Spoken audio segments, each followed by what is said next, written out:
सीमा के साथ मीटिंग के लिए उसके चाचा शिव कुमार प्रसाद अपनी बेटी नम्रता को लेकर भोपाल आते हैं। सीमा की छोटी बहन वैशाली, उसकी भाभी राधा और स्वर्गवासी भाई शंकर के करीबी दोस्त संतोष ठाकुर सीमा का इंतजार कर रहे थे। हेलो सीमा, कहां पर हो? जहां सीमा नम्रता को हिमांशु कनौजिया से रिश्ते के खिलाफ समझाने वाली थी, लेकिन सीमा नहीं आती। जब पुलिस तहकीकात करती है तो यह पता चलता है कि सीमा कभी किसी दोस्त के घर गई ही नहीं। वो तो मुख्तार सैयद से मिलने एक होटल में गई थी। ध्यान से देखिए सर, इस आदमी के चेहरे पे दाढ़ी मूंछ सब कुछ नकली लग रहा है। सीमा का बेटा राजेश अपने मामा मुकेश और मामी चंचल पर उंगली उठाता है। मुकेश ने सीमा के पति यशवंत, उसके बेटे राजेश, उसकी बहन वैशाली और सबसे ज्यादा संतोष पर आरोप लगाया, ये कहकर कि संतोष का सीमा के साथ चक्कर चल रहा था। वैशाली असलम की दूसरी बीवी है। उसकी पहली बीवी फौजिया भी सीमा से नाराज रहती है क्योंकि सीमा ने उसका घर तोड़ा था। सीमा साहू बस गायब ही नहीं हुई बल्कि उसकी मौत भी हो चुकी है। अब आगे।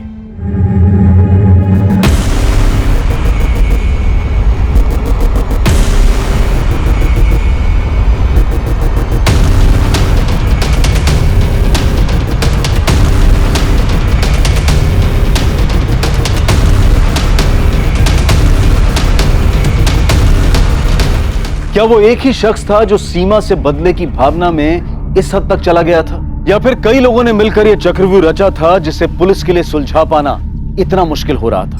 सीमा साहू गुरुजी के पास जाया करती थी। क्या गुरुजी के पास सीमा साहू के इस तरह अचानक गायब हो जाने का जवाब था? सीमा एक बहुत ही भली और न्यायप्रिय महिला थी जो अपने परिवार के हर व्यक्ति के बारे में सोचती थी। ऐसे ही होते हैं जिम्मेदार। सीमा के सर पर भी जिम्मेदारी का बड़ा बोझ था। सीमा के भी परिवार में ऐसे बहुत से लोग होंगे जो हर चीज के लिए उसे जिम्मेदार ठहराते होंगे। क्या सीमा ने इस बारे में आपसे कोई जिक्र किया था? सीमा मेरी सभा में हमेशा आया करती थी। यहाँ उसे शांति सी मिलती थी, कभी कभी बातें भी किया करती थी।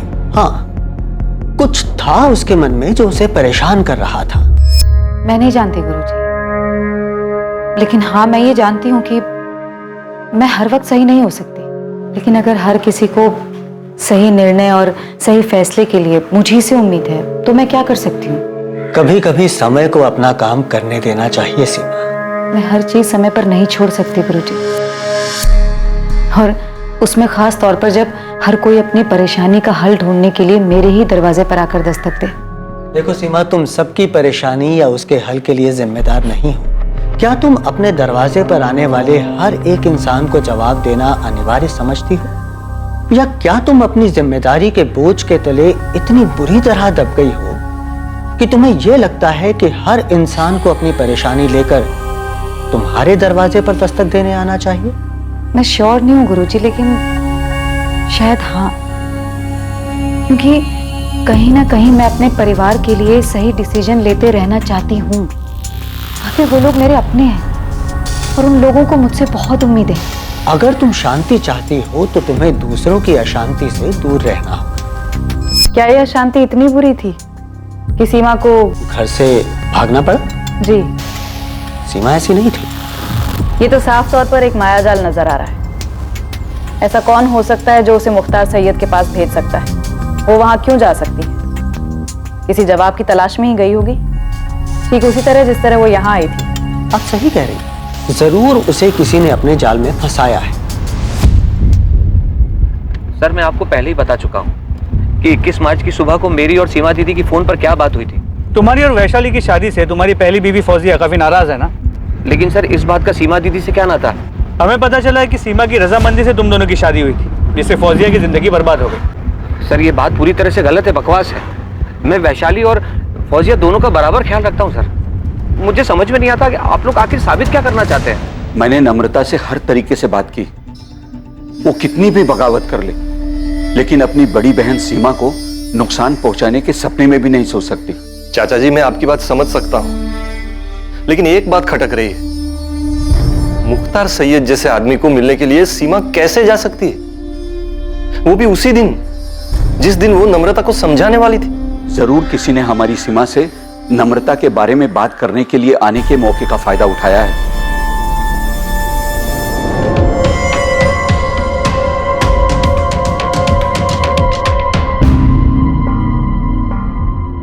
सर, मैं नहीं जानता ये मुख्तार सैयद कौन है। हाँ, अगर ये मुस्लिम है और मैंने सिर्फ पूछा तुम इसे जानते हो या नहीं। नहीं सर, मैं नहीं जानता इसे। अगर आपको शक है कि फौजिया ने कुछ किया है सीमा दीदी के साथ, तो फौजिया को उठा के पूछिए। आप असलम को क्यों उठा लाए? हमने सिर्फ पूछताछ के लिए उठाया है। आपने दो और दो जोड़ दिया। मुख्तार सैयद नाम है तो असलम। मैं कह देती हूँ, मैं पुलिस स्टेशन के बाहर अनशन पे बैठ जाऊंगी। आप लोग मेरे पति को बस इस वजह से परेशान कर रहे क्यों? चाली, इसमें धर्म का कोई लेना देना नहीं, और तुम्हें तो ये समझना चाहिए कि हम तुम्हारी बहन को ढूंढने के लिए ये सब कर रहे हैं। तो फिर मेरी बहन को ढूंढिए। मैंने आपको पहले भी बताया कि सीमा दीदी के दोस्त संतोष ठाकुर है इसके पीछे। हमारे परिवार में हर कोई एक दूसरे पर इशारा कर रहा है, मालूम है ना तुम्हें? आपको जिस पे शक करना है कीजिए, जिसको जो पूछना है पूछिए, पर मेरे पति को इस बीच मत घसीटिए।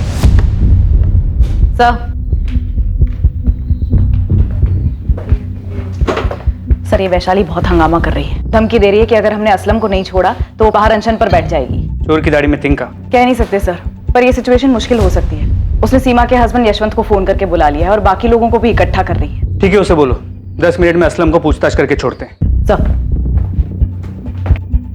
असलम, हम तुम्हें पुलिस स्टेशन क्या ले आए? तुम्हारी बीवी वैशाली ने तो हंगामा मचा दी। क्यों नहीं मचाएगी सर? क्योंकि वो अच्छी तरह जानती है कि मैं सीमा दीदी के कितना करीब था, और आप लोग बिना किसी वजह के मुझसे इस तरह पूछताछ कर रहे हैं। और एक तरफ आप कह रहे हैं कि इसके पीछे मेरी पहली बीवी फौजिया का हाथ है। सर, आपको लगता है फौजिया इतनी चालाक है कि वो एक जाल बुनेगी और सीमा दीदी उसमें फंस जाएगी? सर, ऐसा करने की हिम्मत सिर्फ उसकी हो सकती है जो सीमा दीदी के सबसे करीब हो। तुम्हारा इशारा यशवंत की तरफ या फिर सीमा के बेटे राजेश की तरफ? सर, मैं कोई नाम नहीं ले रहा, लेकिन आप खुद सोचिए, सीमा दीदी रेड शाइन होटल में एक ऐसे अजनबी इंसान से मिलने जाती है जो कि फर्जी है। मिलने की क्या वजह हो सकती है सर? आप उस वजह को ढूंढिए ना। सर, पहली बात तो यह है कि सीमा दीदी किसी पे भरोसा किए बिना उससे मिलने नहीं जा सकती। हर चीज में खुद सोच समझ के वो फैसला लेती थी। ये नम्रता वाले मामले में ही देख लीजिए आप सर। क्या दीदी ने चाचा चाची से उस हिमांशु के बारे में पता करने की कोशिश की कि ये लड़का कौन है, क्या करता है, कहां से आया है? नहीं सर, उन्होंने किसी से बात तक नहीं की। तो सीमा फर्जी मुख्तार सैयद से मिलने के लिए होटल रेड शाइन क्यों गई? सर, मैं तो बल्लीपुर में था और सीमा दीदी मेरी बात सुनने से रही। अरे आप वैशाली दीदी से पूछो ना, वो तो यहीं रहती है भोपाल में, या फिर राधा भाभी से। क्या ये सब मिलकर कुछ नहीं कर सकते? वैशाली के पति असलम शेख को पूछताछ के बाद पुलिस ने छोड़ दिया, और ऐसा ही हुआ मुकेश और उसकी बीवी चंचल के साथ। इनके खिलाफ भी पुलिस को कुछ नहीं मिला।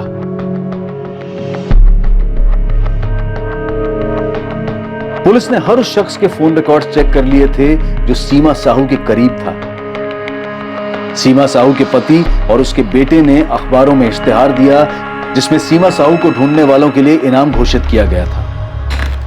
सर, शक के घेरे में जितने भी लोग थे सबके कॉल रिकॉर्ड्स चेक कर लिए, लेकिन किसी के भी कॉल रिकॉर्ड्स में से कुछ भी नहीं मिला है। मालती, ऐसा कैसे हो सकता है? एक भी कॉल ऐसी नहीं है जिससे ये लगे कि सीमा साहू को फंसाया जा रहा है। नहीं सर, सीमा के पति यशवंत और उसके बेटे राजेश के कॉल रिकॉर्ड्स भी चेक किए, ये सोचकर कि शायद कोई पर्सनल एंगल होगा, लेकिन किसी से भी कोई भी सुराग हाथ नहीं लगा है। तो फिर मामला है कहां? सीमा के पति यशवंत ने सीमा की तस्वीर अखबारों में छपवाई, लेकिन सीमा का कोई अता पता नहीं, अभी तक कोई सामने नहीं आया। सर, ये हाथी चौक में मैं इतने दिन से जितने भी रिक्शे वाले और प्राइवेट टैक्सी वाले हैं सबको ये फोटो दिखा के घूम रहा हूँ, पर ये सीमा साहू किसी भी पब्लिक ट्रांसपोर्ट से होटल रेड साइन तो आई नहीं है। कोई तो है जो उसे लेके आया है यहाँ। इस मुख्तार सैयद का कुछ पता चला? साहब, इस फोटो से तो कोई भी इसे पहचान नहीं रहा। आपके साइबर सेल से इसके बिना मुझ दाढ़ी वाली फोटो आने वाली थी ना, तो कल तक आ जाए। सीमा ने कोई पब्लिक ट्रांसपोर्ट नहीं लिया, तो जरूर उसका कोई अपना ही उसे होटल रेड शाइन होटल लेकर गया, और ये सब कुछ बड़ी सोची समझी साजिश के तहत किया गया। तो ये जो भी है बहुत शातिर है, खुद तो अंदर गया नहीं और सीमा को अकेले अंदर भेज दिया। मैं थोड़ी देर में आती हूँ।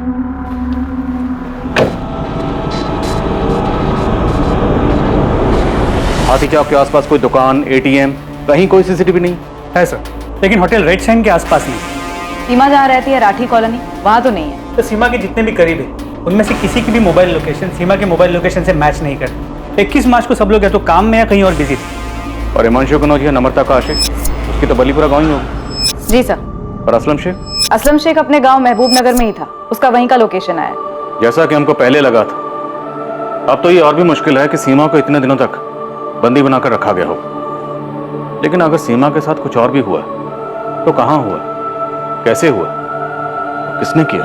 सर, ये सारे परिवार वाले एक दूसरे की ओर इशारा कर रहे हैं। हो सकता है सीमा से इन सबको कोई ना कोई शिकवा रहा होगा। पॉसिबिलिटी है कि सीमा ने अपने परिवार के अलावा भी किसी और की जिंदगी में भी दखलंदाजी की होगी।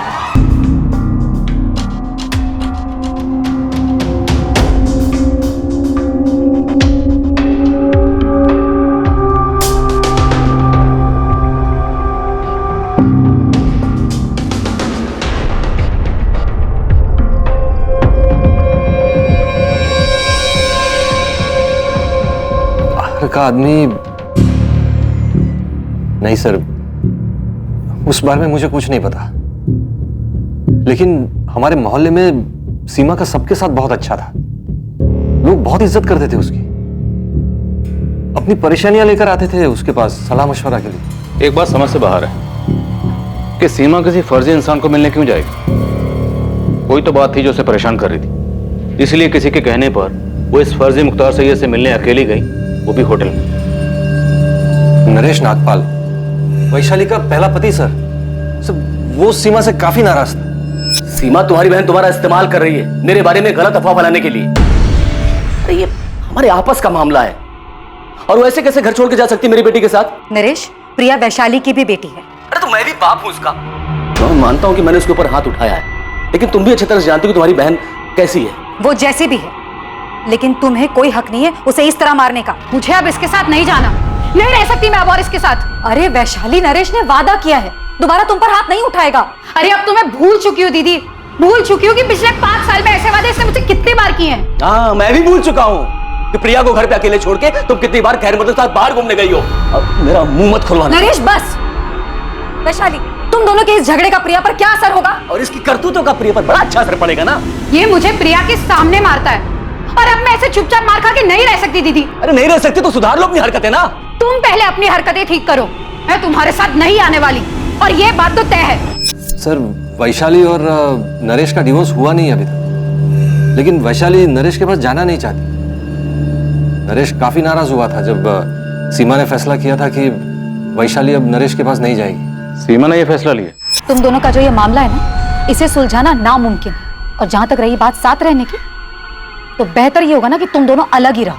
हाँ तो चला जाऊंगा, मुझे कोई शौक नहीं उसके साथ रहने का, लेकिन जाऊंगा तो अपनी बेटी के साथ। तुम लड़ाई लड़ना चाहते हो, लड़ो, लेकिन प्रिया वैशाली के साथ ही रहेगी। तुम्हारा पक्ष कमजोर हो जाएगा नरेश, ध्यान रखना।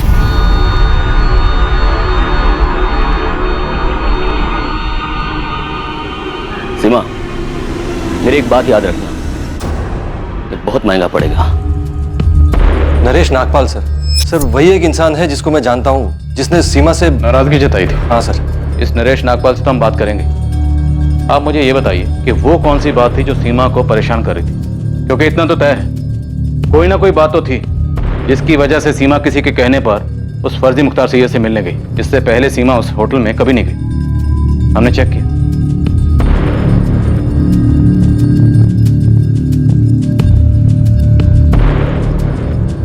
एक जवान आदमी बूढ़े के भेष में सीमा साहू से मिलता है, कहीं ये कोई हिस्ट्री शीटर तो नहीं? सर, हिस्ट्री शीटर्स को तो काफी खंगाला है। पिंटू खबरी ने भी काफी लोगों की तलाशी ली। इस केस में हिस्ट्री शीटर्स का इस्तेमाल तो नहीं हो सकता, क्योंकि अगर ऐसा होता तो किसी भी तरीके की प्लानिंग की बात हमें जरूर पता चलती। फिर भी पता करो, हो सकता है कोई पुराना हिस्ट्री शीटर हो। Okay sir. मालती, एक मिनट। जब हमने इस शख्स को सबसे पहले सीसीटीवी फुटेज में देखा था, तब सीमा के बेटे राजेश ने सबसे पहले ये पॉइंट आउट किया था कि इसकी मूछ, दाढ़ी और विग नकली है। ध्यान से देखिए सर, इस आदमी के चेहरे पे दाढ़ी मूछ सब कुछ नकली लग रहा है। सर, ये तो कोई ढोंगी है। तो क्या राजेश को पहले से पता था कि असली नहीं, नकली? और जैसा कि हम सोच रहे हैं कि सीमा से कोई परेशान हो गया होगा, तो क्या ये परेशानी सीमा के अपने ही घर में उसके सबसे करीब थी? सीमा का बेटा राजेश, सर उससे पूछताछ करनी चाहिए।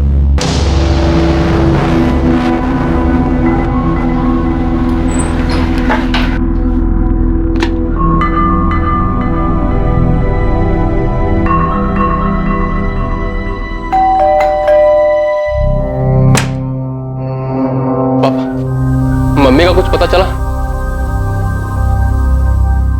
सीमा साहू की मौत हो चुकी थी, और उसकी मौत को छुपाने के लिए उसकी डेड बॉडी को दीवार में चुनवा दिया गया था।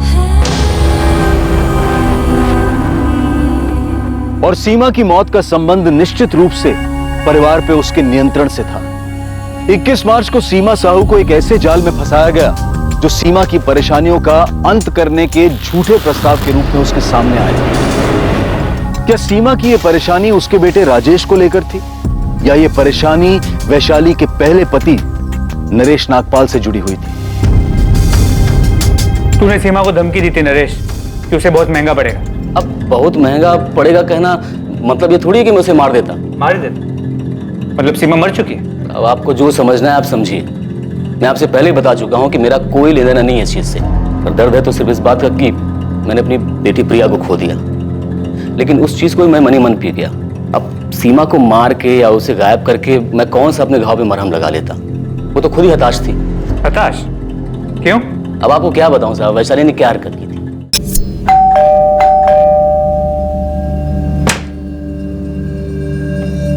प्रिया नहीं है। क्या?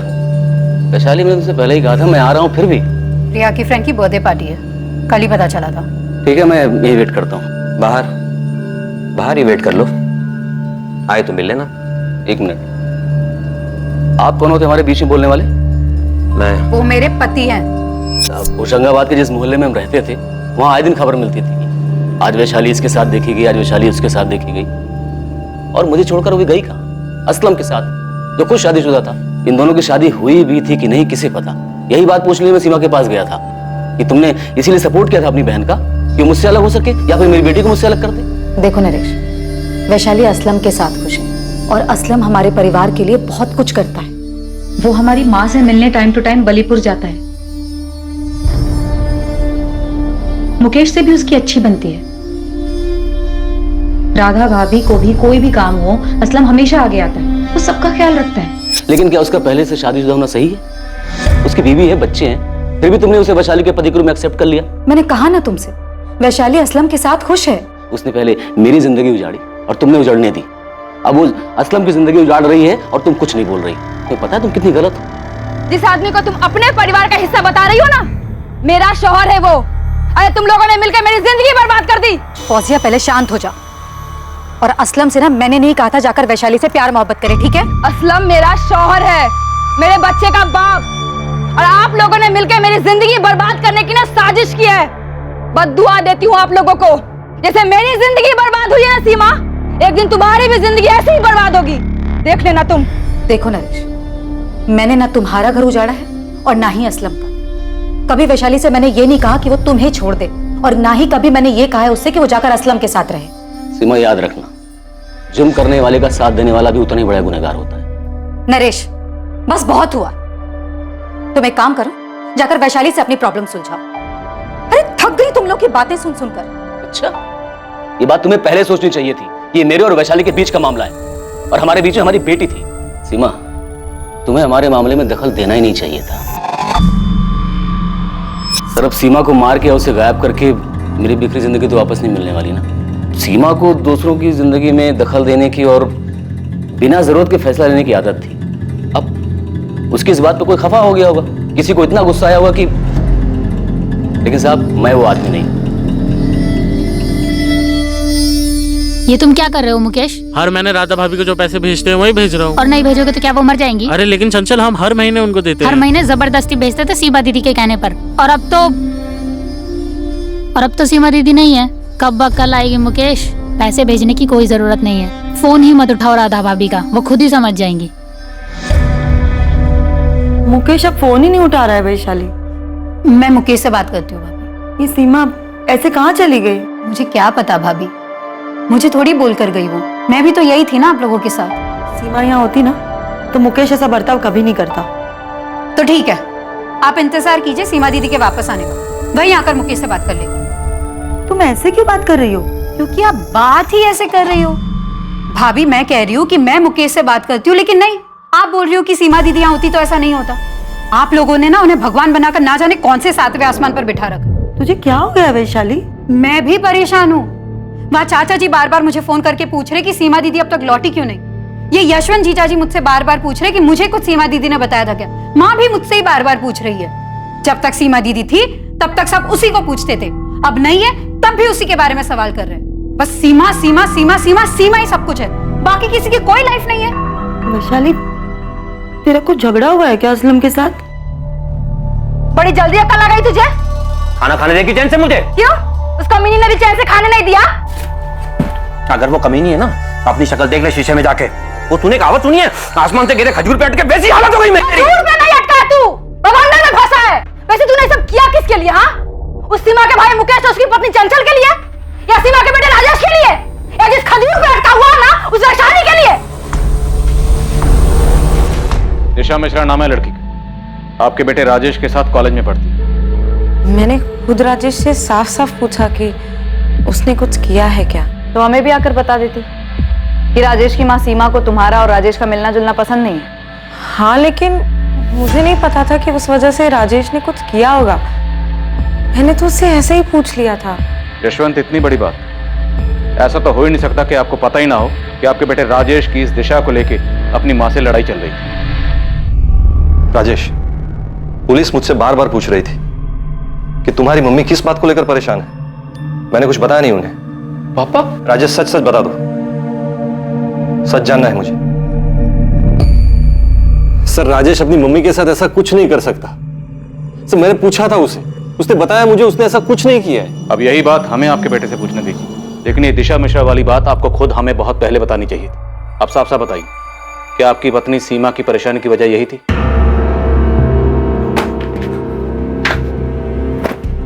अरे क्यों भाग रहे हो यहाँ से? बताना पड़ेगा तुम्हें असलम, क्या किया तुमने, किसके कहने पे किया है? फौजिया, तुम पहले फरीद को लेकर आओ, हमारे पास बहुत वक्त है, आराम से बात कर लेंगे बाद में। तुम अभी लेके आओ पहले उसे, जाओ तुम। हाँ, थी अनबन राजेश और उसकी मम्मी के बीच दिशा को लेकर, लेकिन राजेश, सर राजेश ऐसा कुछ नहीं कर सकता। सर, राजेश जो भी है अपनी मम्मी से, हमें शुरू से यही शक कि सीमा का कोई करीबी ही उसे उस फर्जी मुख्तार सैयद से मिलवाने के लिए होटल रेड शाइन लेकर गया। यशवंत, क्या वो अपने बेटे राजेश के लिए वहां गई? सर, मुझे नहीं पता सीमा क्यों गई थी, लेकिन हाँ सर, वो राजेश को लेकर परेशान थी। मुझे अपनी जिंदगी में क्या करना है ये मैं खुद डिसाइड कर सकता हूँ। राजेश, अपनी आवाज नीचे करो। तो आपको अपनी आवाज उठा लेनी चाहिए थी। राजेश, तुम बस करो मम्मी, बहुत हो गया। यहाँ सब आपके गुलाम नहीं है। तेरा ना दिमाग खराब हो गया है। अरे अभी तू फर्स्ट ईयर में, पूरी जिंदगी पड़ी है तेरी। इस तरह लड़की के पीछे ना अभी पागल मत बन तू, समझा? तेरी मम्मी कौन सा तुझे उस लड़के के साथ दोस्ती तोड़ने को बोल रही है? तो क्या नाटक लगा रखा है? अब भी कभी शादी करनी है? 18 साल के हो तुम लोग। उस लड़की के माँ बाप क्या तुझे? उसके माँ बाप मम्मी की तरह नहीं है, जिन्हें लगता है कि सिर्फ वो ही सबकी जिंदगी के फैसले ले सकती है। अगर तू अपनी भलाई सोच सकता ना तो आज अपने माँ बाप के बारे में ना ये बात नहीं करता। माँ बाप नहीं मम्मी, सिर्फ माँ। मैं पापा के बारे में कभी ऐसा नहीं बोल सकता, क्योंकि वो कभी दूसरे की जिंदगी में दखल नहीं देते। तुम देती हो, मैंने देखा है। तुम सबके साथ बुरा बर्ताव करती हो। किस तरह वैशाली मौसी और मुकेश मामा को तुम नीचा दिखाती हो। तुम खुद को भगवान मानती हो। बस राधा चाची तुमसे वफादार है, क्योंकि तुम उन पर तरस खाती हो, वरना कोई तुम्हारी दिल से इज्जत नहीं करता, क्योंकि तुम खुद को भगवान मानकर सबकी जिंदगियों के फैसले लेती हो। कि तुम मेरी जिंदगी की भगवान नहीं बन सकती, और मेरे लिए तो बिल्कुल भी नहीं। जाओ दूसरों की जिंदगी पर राज करो। मैं तुम्हें अपनी जिंदगी के फैसले का मोहताज नहीं बना सकता। हाँ सर, मेरी माँ स्वभाव की स्ट्रांग थी, वो सबकी जिंदगी के फैसले लेती थी। जरूरत ना पड़ने पर भी वो दूसरे की जिंदगी में दखल देती थी। ये आदमी कौन है राजेश? मुझे नहीं पता। सबसे पहले तुम्ही ने पॉइंट आउट किया था कि मुख्तार सैयद की दाढ़ी मूछें नकली है। मैंने नोटिस किया था, कोई भी कर सकता है। राजेश, तुम और तुम्हारी गर्लफ्रेंड दिशा पहले से हमारे शक के घेरे में। सर, दिशा का इन सबसे कोई लेना देना नहीं है। तो फिर किसका लेना देना है? तुम्हारा?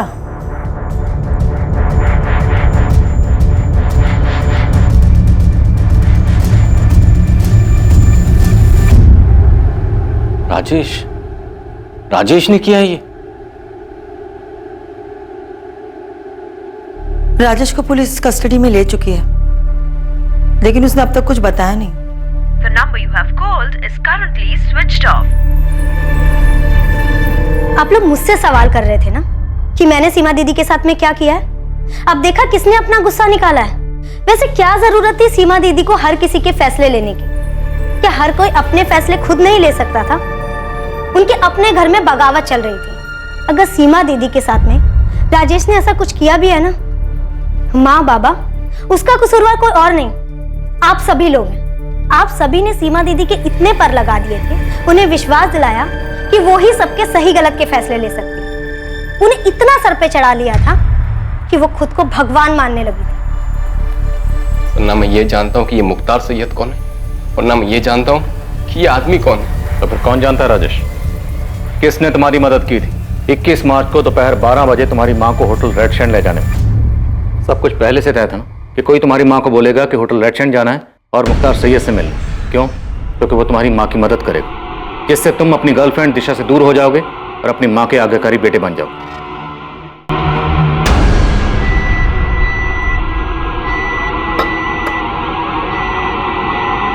ये जो बुरी ताकतें हैं सीमा, हमें उन पर काबू पाना है। जो तुम्हारे मंसूबे पर बुरी नजर डाल रहे हैं, उन बुरी नजरों को हमें दूर करना है। लो,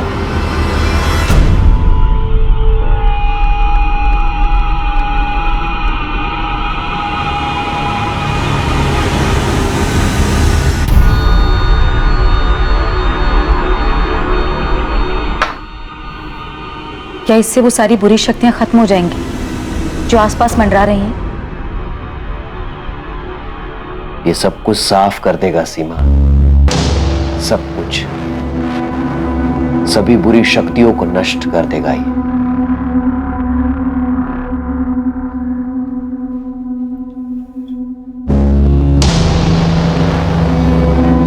ये तावीज मैं अपने बेटे को दूंगी ना, तो वो इसे कभी नहीं पहनेगा।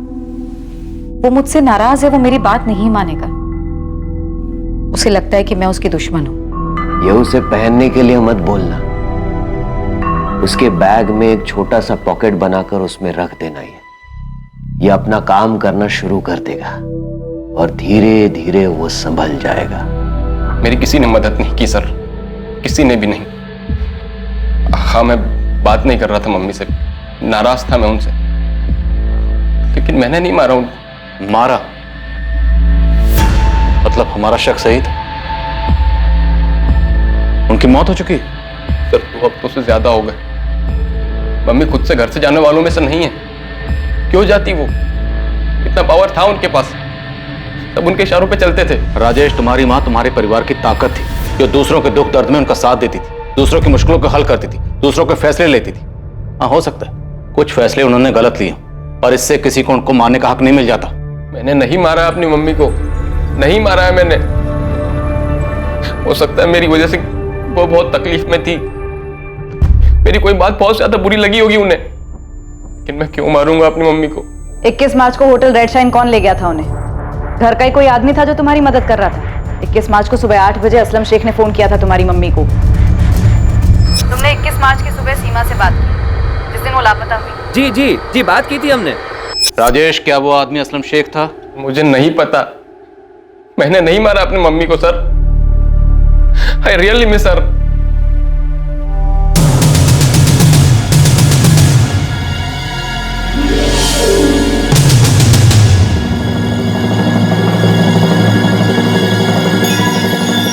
इस मामले में एक और चौंका देने वाली बात सामने आई। असलम शेख भी अब लापता हो गया था।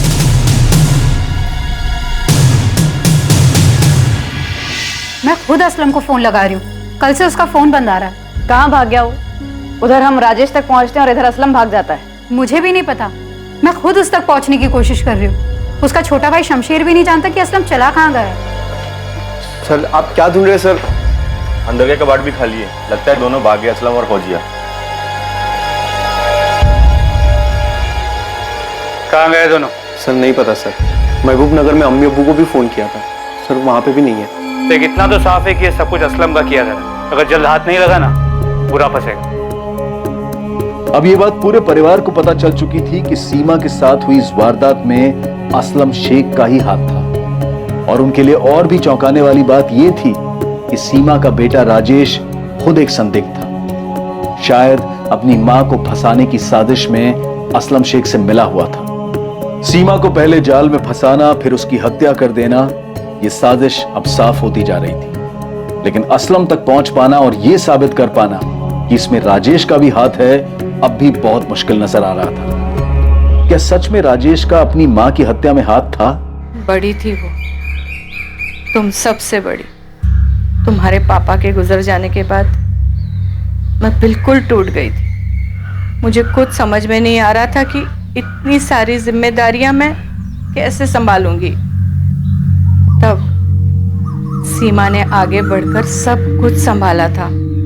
वो भी कह सकती थी कि उसका अपना परिवार है जिसे उसको संभालना है। ये परेशानियां, ये जिम्मेदारियां उसकी नहीं है, पर उसने जो किया सिर्फ तुम लोगों के लिए किया, एक हक के साथ कि ये परिवार उसका है।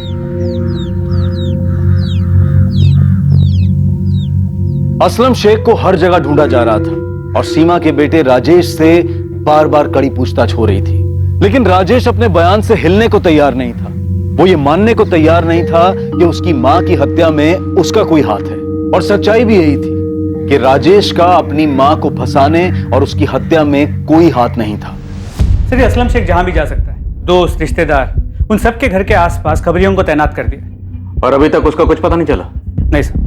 दिनेश, ऐसे कहां गायब हो गया वो? सर, मुझे लगता है कि असलम को पता चल गया था कि हम इस केस को सुलझाने के काफी करीब आए। सर, राजेश से 15वीं बार पूछताछ कर चुके हैं। वो अपने बयान पर डटा हुआ है और उसके खिलाफ हमें कोई सबूत भी नहीं मिला है। सर, आई फील राजेश इस केस में इन्वॉल्व नहीं है। क्यों? सर, इतना तो पक्का हो गया कि असलम शेख इसमें इन्वॉल्व है, लेकिन असलम राजेश के लिए ये सब क्यों करेगा? सर, आई मीन असलम को कोई तो फायदा होना चाहिए। राजेश असलम को ऐसे क्या दे सकता है कि असलम राजेश के लिए ये करे? अगर फायदे की बात है तो फिर मुकेश हो सकता है। उसकी पुश्तैनी घर और जमीन सीमा उसे बेचने नहीं दे रही थी।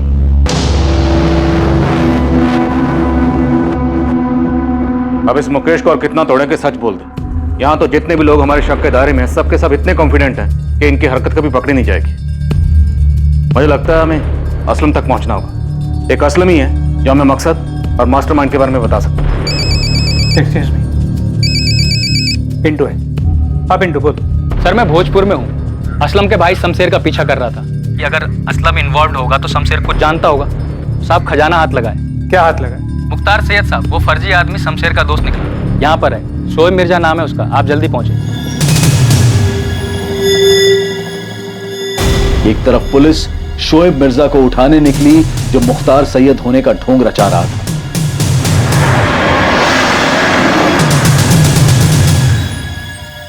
और दूसरी तरफ पुलिस ने असलम शेख के छोटे भाई शमशेर को उठाया। आइए साहब, ये वाला सामने वाला घर है।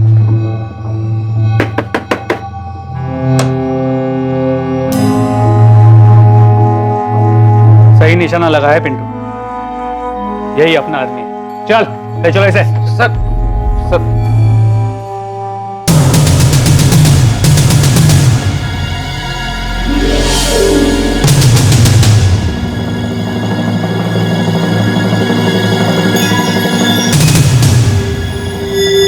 माशाअल्लाह, सही लग रहे हो शोएब।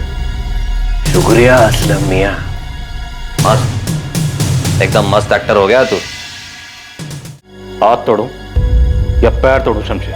कुछ मत कीजिए साहब, मैं सब बताता हूँ साहब। मैंने तो सिर्फ असलम भाई की मदद की। इस मदद की कोई खास वजह नहीं पता साहब, लेकिन असलम भाई सीमा दीदी को मारना चाहते थे और सारा प्लान भी असलम भाई ने बनाया और सब कुछ उन्होंने सेट किया साहब। और असलम भाई ने जो जो कहा हमने वही किया साहब। बिल्कुल सही इलाज लेके आया हूँ राजेश के लिए। मैं भी इनमें मानता हूँ, बहुत अच्छे से मानता हूँ। मुझे यकीन है राजेश एक दिन सही रास्ते पे आ जाएगा। अच्छा, तो कब मिल सकती हूँ मैं मुख्तार भाई से? आप आज ही मिल लीजिए। देखिए, मैं तो गांव जा रहा हूँ, शमशेर आपको मिल जाएगा, वो आपको पहुंचा देगा। और मुख्तार भाई होटल रेड शाइन में आने वाले हैं लोगों से मिलने के लिए, आप भी चले जाइए। ठीक है। शमशेर जी, 12 बजे पहुंच जाना, सीमा दीदी को बोला है। और गाड़ी कॉलोनी के कॉर्नर पे खड़ी कर देना। किसी भी कीमत पर होटल के अंदर मत जाना, सीसीटीवी कैमरे लगे हैं। उनको कुछ भी बोलना, कहना इंपॉर्टेंट फोन कॉल्स हैं मेरे। ठीक है भाई। जा तैयारी कर।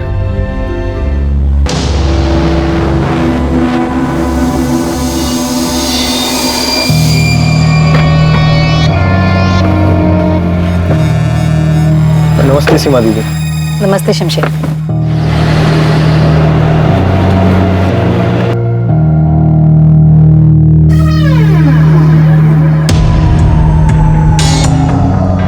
दीदी आप होटल जाकर आ जाइए। मुख्तार भाई रूम नंबर 201 में है। मुझे कुछ कॉल करने ऑर्डर्स के सिलसिले में, तो आप जाकर आ जाइए। मैं यहीं वेट करता हूँ, फिर आपको राधा भाभी क्या ड्रॉप कर दूंगा। ठीक है शमशेर। मैं थोड़ी देर में आती हूँ। अब प्लान के मुताबिक शोएब जो मुख्तार बन के गया था, उसने बेहोशी की दवा पानी में मिला के सीमा दीदी को पिला दी। फिर सीमा दीदी जब गाड़ी में आके बैठी तो उनको तभी से नींद आने लग गई थी।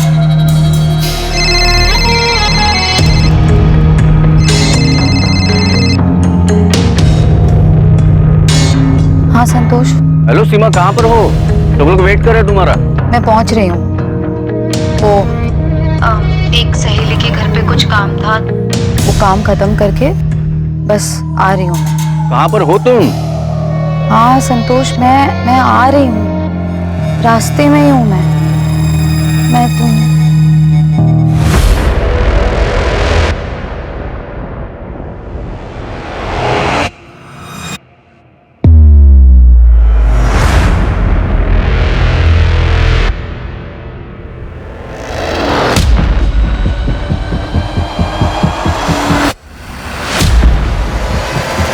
और फिर कहाँ ले जाके मारा? हाशिम, हाथ पकड़।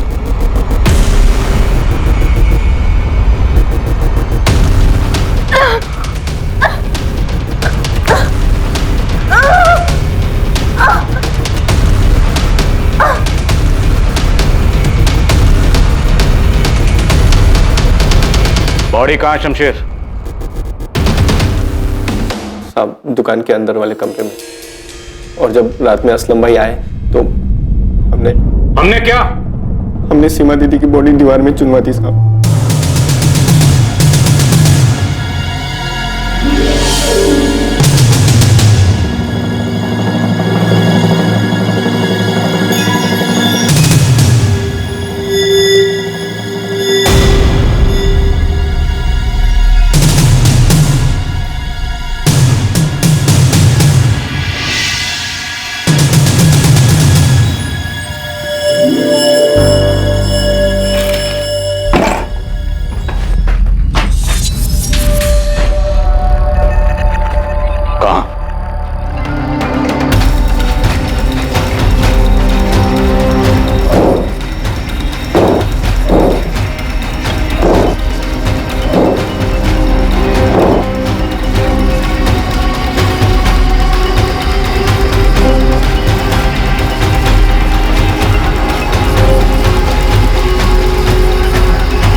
असलम सीमा को क्यों मारना चाहता?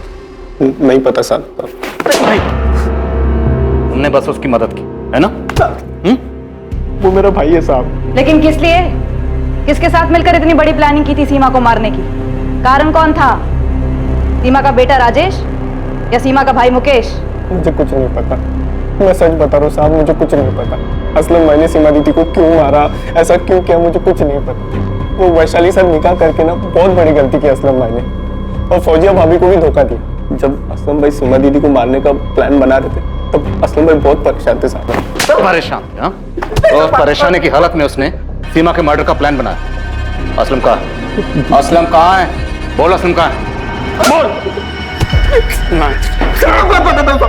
बता दो।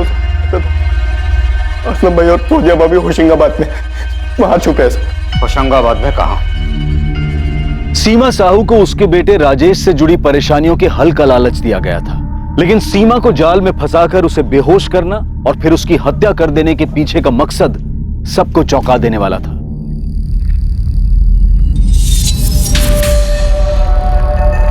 सीमा की बॉडी बुरी तरह से डिकम्पोज हो चुकी है। हमें डीएनए मैच करने के लिए टेस्ट करने होंगे। आपके बेटे राजेश और सीमा के दोनों भाई हैं, मुकेश और वैशाली के साथ।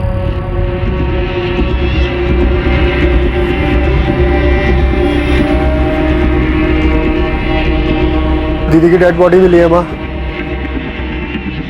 उन्होंने मुझे बुलाया डीएनए सैंपल्स के लिए। और वो असलम शेख, वो पकड़ा गया कि नहीं? उन्हें पता चल चुका है कि वो कहाँ छुपा है। सीमा, मेरे बच्चे।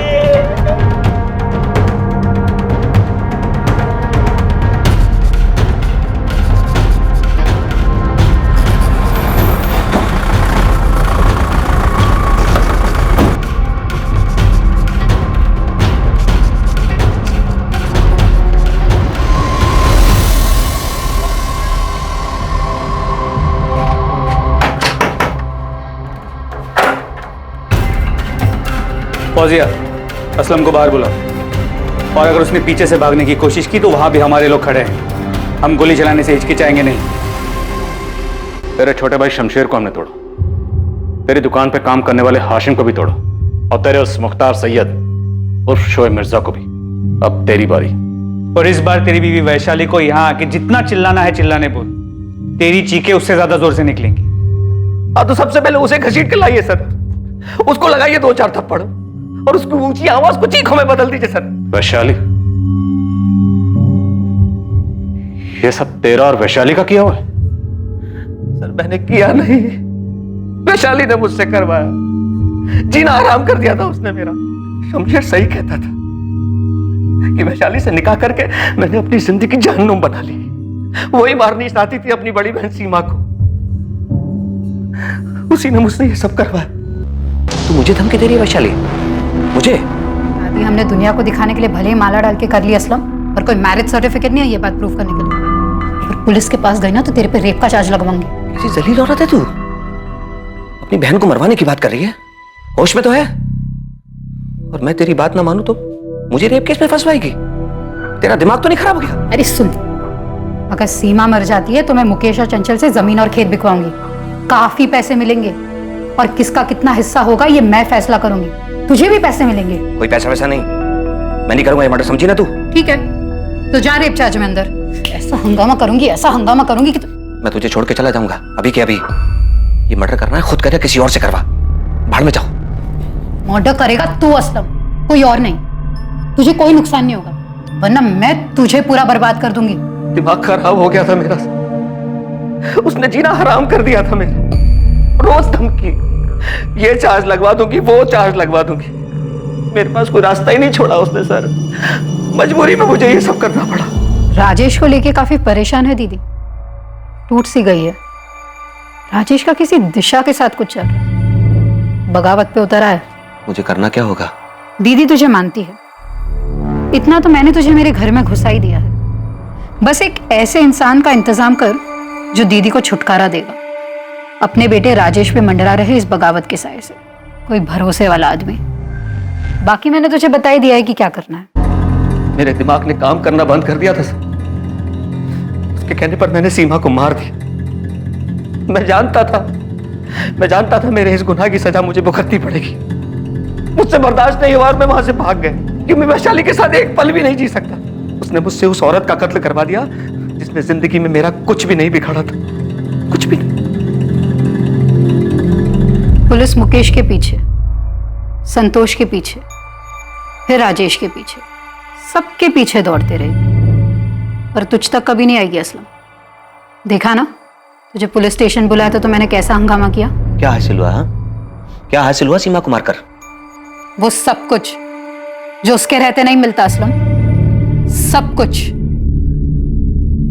आजा बेटा प्रिया, तेरे कपड़े अंदर हैं, जाकर चेंज कर ले। मेरे कपड़े इधर है तो मम्मी किधर है? मम्मी वो भी थोड़ी देर में आ जाएगी प्रिया। हाँ तुम जाकर चेंज कर लो। हाँ बेटा। इसको बताया नहीं है कि वैशाली बुआ को अरेस्ट किया है? पता नहीं, इसे कैसे बताएंगे? बताना तो पड़ेगा अम्मा। सर असलम झूठ बोल रहा होगा, वो वैशाली को फंसा रहा है। वो नहीं यशवंत, वैशाली हमारे साथ चुपचाप चली है और अभी उसके साथ पूछताछ चल रही है, और ऐसा बिल्कुल भी नहीं लग रहा कि वैशाली को फंसाया जा रहा है। जलन, पैसा, खेत और गांव वाले घर से पैसा, सिर्फ इतना सा कारण था तुम्हारे पास?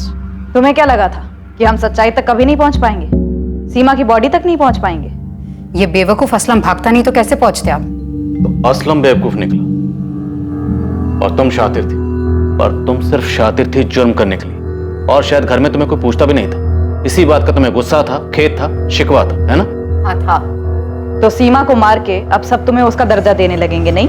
दे या ना दे, उसका हुक्म चलना तो बंद हो गया ना, उसका भगवान बनना तो बंद हो गया ना। अब कोई उससे हर बात नहीं पूछेगा। बस इतनी सी प्रॉब्लम थी तुम्हें कि सीमा को सब मानते थे, तुम्हें कोई नहीं पूछता था? इतनी सी नहीं, बहुत ज्यादा प्रॉब्लम थी। मैं उससे सिर्फ 3 साल छोटी थी, कोई बच्ची नहीं हूं मैं। पर घर बेचना हो, खेत बेचना हो, किसको कितना मिलना चाहिए, किसको क्या करना चाहिए, क्या नहीं करना चाहिए, सब सिर्फ और सिर्फ उसी को पूछते थे। वही सारे फैसले लेती थी, वही सब कुछ चलाती थी। तो मार दिया मैंने उसे, लेकिन आपने देख लिया होगा घर में सबको प्रॉब्लम थी उसके भगवान बन के बैठे रहने से। सब लोग चाहते थे कि सीमा नाम के सरदर्द से बस छुटकारा मिल जाए। हो सकता है तुम्हारे घर में बाकी लोगों को भी सीमा से प्रॉब्लम थी, पर किसी ने उसे मारने के बारे में नहीं सोचा। उसे मारने के बारे में सिर्फ तुमने सोचा। तुम जानती थी कि सीमा अपने बेटे राजेश को लेकर परेशान थी। तुमने उसकी इस कमजोरी का फायदा उठाया, उसे जाल में फंसाया और उसे दर्दनाक मौत दी। हाँ दी, मैंने उसे दर्दनाक मौत दी क्योंकि मेरे अंदर भी बहुत दर्द था उसकी वजह से। असलम शेख, उसके भाई शमशेर शेख, हाशिम खान और शोएब मिर्जा को सीमा साहू के मर्डर के लिए दफा 302, किडनैपिंग के लिए दफा 364, सबूत मिटाने के लिए दफा 201, क्रिमिनल कॉन्स्पिरेसी के लिए दफा 120B और दफा 34 के तहत गिरफ्तार किया गया। साथ ही साथ सीमा साहू की बहन वैशाली नागपाल को भी सीमा के मर्डर के जुर्म में गिरफ्तार किया गया है। वैशाली की बेटी का ध्यान अब वैशाली की भाभी राधा रखती है। फौजिया ने असलम की वैशाली से दूसरी शादी को स्वीकार कर लिया था। अब वो ये स्वीकार कर रही थी कि असलम की दूसरी बीवी के साथ असलम भी एक अपराधी है। सीमा के बेटे राजेश को यह पछतावा था कि वो अनजाने में अपनी मां के लिए चिंता का कारण बन गया था, जिसे ढाल बनाकर एक जाल बिछाया गया जो सीमा की मौत का कारण बना। सीमा साहू परिवार का वो सदस्य थी जिसके पास सब लोग अपनी परेशानियां लेकर जाते थे, और ऐसा इसलिए नहीं था क्योंकि घर वालों ने उसे परिवार का मुखिया चुना था, बल्कि सब लोग उसके पास इसलिए जाते थे क्योंकि वो एक बहुत ही जिम्मेदार महिला थी, सबकी सुनती थी और अपनी जिम्मेदारी बखूबी निभाती थी, और उसमें वो सारी खूबियां थी जो एक अच्छे मुखिया में होती है। वैशाली जो सीमा की जगह लेना चाहती थी, सारे फैसले खुद करना चाहती थी, क्या वो इस परिवार का नेतृत्व करने में सक्षम थी? क्या वो असल में सीमा की तरह ये जिम्मेदारी संभाल सकती थी? वैशाली की नाराजगी और उसके असंतोष ने न सिर्फ उसको बल्कि उसके पति असलम शेख को भी अपराधी बना दिया। एक मुखिया बनने के लिए या मुखिया होने का दावा करने के लिए एक व्यक्ति को सबके लिए समान रूप से जिम्मेदार होना पड़ता है। और सबसे जरूरी बात यह कि समाज में, परिवार में या जहां भी हम काम करते हैं, वहां हमें जिम्मेदारी खुद अपने कंधों पर लेनी होती है। किसी भी हद तक जाकर किसी को अपने रास्ते से हटाकर उसकी जगह लेने से हम वो इंसान कभी नहीं बन पाते हैं जिसकी जगह हम लेना चाहते हैं। जय हिंद।